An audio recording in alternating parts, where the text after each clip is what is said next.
Je me demande si dans quelques années, ce sera pas devenu, je n'irai pas jusqu'à dire la norme, mais ce sera pas choquant de se dire « Ah bah oui, bah, c'est un trouble en fait, c'est normal ».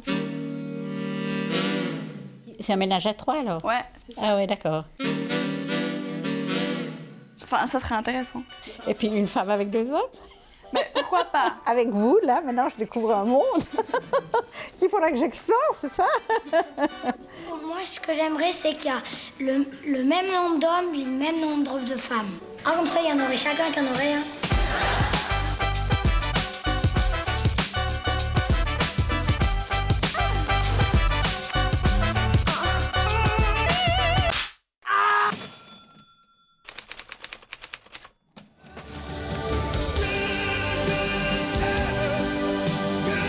Si la figure du couple semble exister depuis la nuit des temps, l'union entre l'homme et la femme n'a pas toujours été une histoire de sentiments amoureux. Durant plus de 2000 ans, le mariage consistait à unir des familles et mettre en commun des patrimoines. Et pour toi, je te donne au seigneur Anselme. Je ne veux point me marier. Mon père, s'il vous plaît. Bah, j'ai une amie qui va attendre le mariage pour coucher avec son copain, mais elle peut pas imaginer quitter ses parents et aller vivre toute seule, typiquement. J'ai passé de chez mes parents à chez mon copain. Ah ouais, direct? Direct. Moi, j'ai vécu finalement toute pas vécu seule. Pour moi, c'est logique qu'on va pas tout de suite vivre avec son copain. C'est pas un passage obligatoire. Dans les années 50, le mode de vie traditionnel préconise de se fiancer avant de quitter le domicile parental pour atterrir sans transition dans des rôles d'époux bien définis. Pour la ménagère, la meilleure position de travail, c'est celle qui la fatigue le moins. Pour balayer, c'est tout pareil. Redressez-vous, que diable. Voilà. Tout en souplesse et en décontraction. Ouais, moi je sais que je pourrais pas vivre avec mon copain tout de suite, dans le sens où t'as quand même besoin de ton indépendance. Des fois, t'as peut-être juste envie de rentrer chez toi et d'être seule et de penser à rien. Est-ce que t'avais ce besoin d'être tout le temps avec la personne que t'aimais? Ou t'arrivais à te changer les idées, à faire autre chose? Pas toujours bien. Ouais. Cette génération est élevée en pensant que la solitude est une tare un peu. En somme, quand on est avec quelqu'un, il faut essayer de ne pas complètement renoncer à ce que tu aimes et ce que tu veux, etc. Ce qui n'est pas toujours forcément évident au début. Je trouve que c'est hyper difficile. Ça transcende les générations, d'apprendre à vivre seule, avoir sa propre vie. Ouais, réussir à être heureux toute seule et avec l'autre aussi. Ça aurait été bizarre que tu quittes ton domicile alors que tu avais un copain pour vivre toute seule. Moi, je pense que les choses se passent différemment à ton âge ou au mien. Mes parents, ils attendaient de moi que je me marie, que je fonde une famille. C'est vrai qu'il y avait quand même, disons, des attentes de mes parents que je trouve pas mal maintenant, finalement, qu'il n'y a pas ces attentes aussi fortes. Je ne sais pas si tu as le désir, à un moment donné, d'avoir des enfants, c'est que peut-être à ce moment-là, on a envie de vivre avec le père de ses enfants. Ah, de toute façon, si j'ai des enfants, je ne vis pas toute seule. Hein. Ça, c'est clair qu'il faut se partager les tâches. Moi, le divorce, au fond, ça m'a libérée.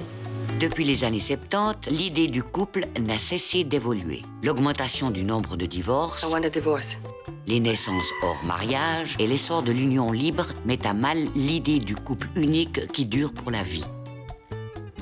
Mais est-ce que ça choquait quand un couple se divorçait ou c'était... Dans la génération de mes parents, oui. Mais dans ta génération? Moi, non, pas trop. J'avais 20 ans quand c'était en 1968. Il y avait quand même une espèce de liberté au niveau de la sexualité. On avait envie d'entreprendre plein de choses, d'essayer plein de choses. Il y a plein de gens qui ont voyagé, qui ont vécu l'amour libre. On avait envie de s'affranchir des tabous, des choses comme ça. Je ne suis pas choquée par un divorce.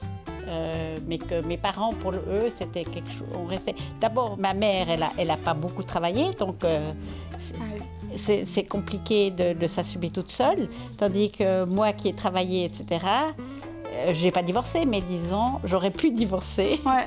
Et ça t'aurait pas posé problème au niveau financier? En tout cas, pas au niveau financier, etc. Si une femme n'est pas mariée, elle est fichue puisqu'elle gagne pas d'argent, ou pratiquement pas. Elle est forcément dépendante du mariage. Le mariage est une forme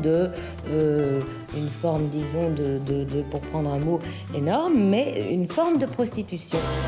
Aujourd'hui, bien que les contours du modèle à deux se soient assouplis, le couple n'a jamais été autant idéalisé. Je pense qu'il y a quand même une certaine pression par rapport aux réseaux sociaux Ou il y a toutes tes copines qui sont en couple et toi t'es toute seule. Enfin, je sais pas si c'est seulement dû à cette époque-là, mais c'est hyper difficile parce que tu vois sur les réseaux sociaux des gens qui sont en couple, en mode couple goal, qui vivent leur meilleure vie, etc., etc. Sur Instagram, le terme couple goal désigne la pratique de mettre en scène sa vie à deux et d'en donner une illusion de perfection.